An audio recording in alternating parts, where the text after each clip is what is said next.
Pair कौन होता है? जो पेमेंट करता है। पेई कौन होता है? जो पेमेंट रिसीव करता है। मान लीजिए ये जो पेयर है ये रेंट पे करता है पेई को हर महीने 50,000 रुपए का। तो इसका मतलब ये जो 50,000 रुपए रिसीव कर रहा है पेई, ये इसकी इनकम हो गई। मान लीजिए पूरे साल भर पेई ने रेंट रिसीव करा।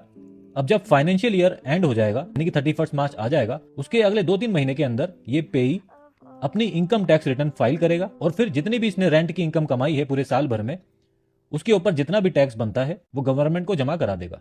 मगर यहां पर देखने वाली बात यह है कि पेई ने रेंट की इनकम कमाई पूरे साल भर, मगर इस इनकम पर यह टैक्स पे करेगा 31 मार्च खत्म होने के बाद। तो गवर्नमेंट के लिए तो ये एक लंबा टाइम हो जाएगा। तो इसलिए गवर्नमेंट सेक्शन 194I लेकर आई।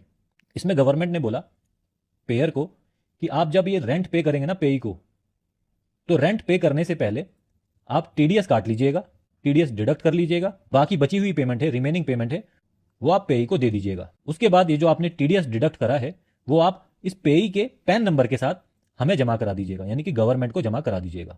तो पेयर का बस इतना ही काम है कि वो रेंट पे करने से पहले टीडीएस काट ले, जिसका टीडीएस काटा है यानी कि पेई का, उसका पैन नंबर लेके गवर्नमेंट को जमा करा दे। तो गवर्नमेंट को इससे हर महीने टीडीएस मिलता रहेगा, टैक्स मिलता रहेगा। गवर्नमेंट को पूरा साल भर वेट नहीं करना पड़ेगा। अब बात करते हैं पेयर और कौन कौन हो सकता है। पेयर में ये सभी आते हैं, कंपनी चाहे वो पब्लिक हो या प्राइवेट कंपनी हो, फर्म हो, पार्टनरशिप फर्म हो, चाहे एलएलपी हो, चाहे वो ट्रस्ट हो या कोई गवर्नमेंट कंपनी हो, गवर्नमेंट बॉडी हो। अगर कोई इंडिविजुअल इंसान या कोई एचयूएफ है तो ये भी पेयर हो सकते हैं अगर इनकी बिजनेस की टर्नओवर 1 करोड़ से ज्यादा है, या फिर अगर इनका मान लीजिए बिजनेस नहीं है, ये प्रोफेशनल है, तो उनके प्रोफेशन का टर्नओवर 50 लाख से अगर ज्यादा है तो ये भी पेयर बन जाएंगे। आपको बस ये याद रखना, पेयर का काम क्या है? टीडीएस काटना और गवर्नमेंट को जमा करा देना। अब बात करते हैं कि जो रेंट पे किया जा रहा है ये किस पर किया जा रहा है।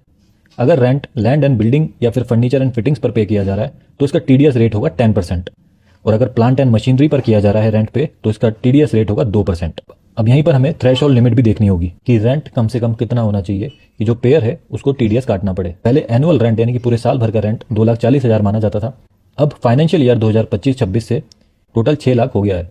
इसका मतलब अगर सालाना यानी कि एनुअल रेंट 6 लाख से ज़्यादा का है तो ही पेयर को टीडीएस काटना होगा। एक एग्जांपल देते हैं, मान लीजिए एक कंपनी है जिसने ऑफिस रेंट पर लिया और रेंट है 80,000 रुपये पर मंथ, तो एनुअल रेंट हो जाएगा 9,60,000। अब क्योंकि ये बिल्डिंग रेंट पर लिया गया है तो टीडीएस रेट होगा 10%, तो मंथली टीडीएस हो जाएगा 8,000। तो अब कंपनी क्या करेगी, ये जो 80,000 रुपये का रेंट है इसमें से 8,000 रुपये का टीडीएस काटेगी और 72,000 रुपये पेई को दे देगी, और साथ ही साथ ये जो 8,000 रुपये हैं ये पेई के पैन नंबर के साथ गवर्नमेंट को जमा करा देगी। अगर पेई पैन नंबर देने से मना कर दे तो पेयर टीडीएस 20% काटेगा।